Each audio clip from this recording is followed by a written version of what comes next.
उन सारी मंदिरों को जिनको तोड़कर मस्जिदें बनाई गई हैं गुलामी काल में, उन एक एक को वापस लेने के लिए हम आगे बढ़ चुके हैं और हम किसी प्रकार का समझौता में न विश्वास करते हैं न करेंगे, न कोई भी केस इसी प्रकार से वापस होगा। जहाँ पे मंदिरों के रेस्टोरेशन के रिवाइवल के केस चल रहे हैं, उसमें भी किसी भी तरह से कोई भी कॉम्प्रोमाइज के लिए या बातचीत के लिए हम लोग तैयार नहीं है। इसलिए हम लोग अपनी लीगल लड़ाई में आगे बढ़ेंगे और किसी भी तरह के कॉम्प्रोमाइज की टॉक्स पे कॉम्प्रोमाइज की टेबल पे नहीं बैठेंगे। किनमें समझौते की वार्ता चल रही है, इस बारे में मुझे कुछ नहीं मालूम है। तो मैं इतना स्पष्ट कर देना चाहता हूँ कि मैंने और मेरी लीगल टीम ने उन सारी मंदिरों को जिनको तोड़कर मस्जिदें बनाई गई हैं गुलामी काल में, उन एक एक को वापस लेने के लिए हम आगे बढ़ चुके हैं। हमारा प्रण है, संकल्प है और ईश्वर के नाम पर निकल चुके हैं और एक भी मंदिर छोड़ने का सवाल नहीं आता। किसी भी समझौते का तथाकथित या किसी वार्ता का हम लोगों को कोई फर्क नहीं पड़ता। मैं स्पष्ट करना चाहता हूँ, फिर किसी मंदिर की जमीन के बारे में समझौता करना किसी हिंदू के आधिपत्य में नहीं है, अधिकार में नहीं है। कोई जमीन मंदिर की भगवान की होती है और भगवान की ज़मीन के बारे में कोई मनुष्य समझौता करके दूसरे को नहीं दे सकता। जो मंदिर एक बार बन चुकी है वो मंदिर है, आज भी है। उन एकों को वापस लेना हर हिंदू की ड्यूटी है, कर्तव्य है कि उसको वापस ले। हम इस दिशा बढ़ चुके हैं और हम किसी प्रकार का समझौता में न विश्वास करते हैं न करेंगे, न कोई भी केस इसी प्रकार से वापस होगा। जिस तरीके से काशी, मथुरा, वृंदावन के सबके केसों को आप देख रहे हैं, तो अब ये लोग चाहते हैं कि आगे के जो केसेस हैं उन पे काम ना हो पाए।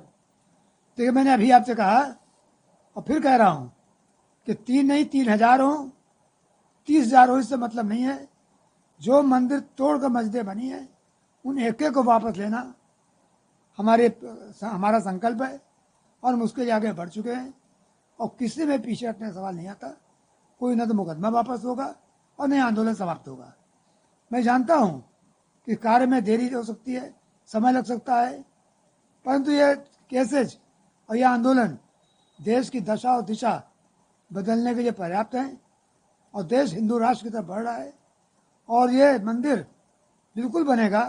हो सकता है कि ये इसके लिए हिंदू राष्ट्र बनाना पड़े।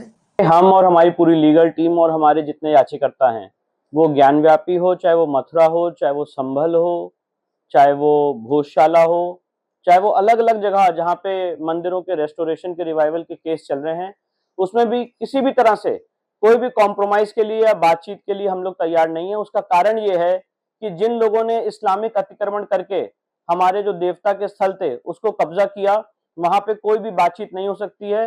राम मंदिर के केस में हम लोग ने पूरा देखा कि किस तरह से बातचीत का दौर चला और उसके बाद हमारा केस कमजोर हुआ।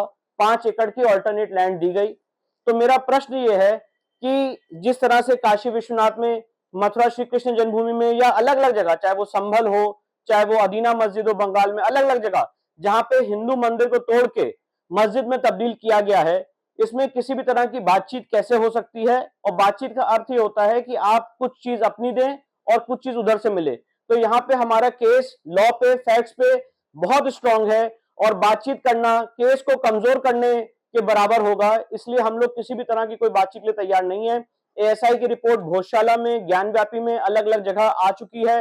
कृष्ण जन्मभूमि का केस पानी की तरह साफ है। इसलिए हम लोग अपनी लीगल लड़ाई में आगे बढ़ेंगे और किसी भी तरह के कॉम्प्रोमाइज की टॉक्स पे, कॉम्प्रोमाइज की टेबल पे नहीं बैठेंगे। एबीपी गंगा, खबर आपकी, जुबान आपकी।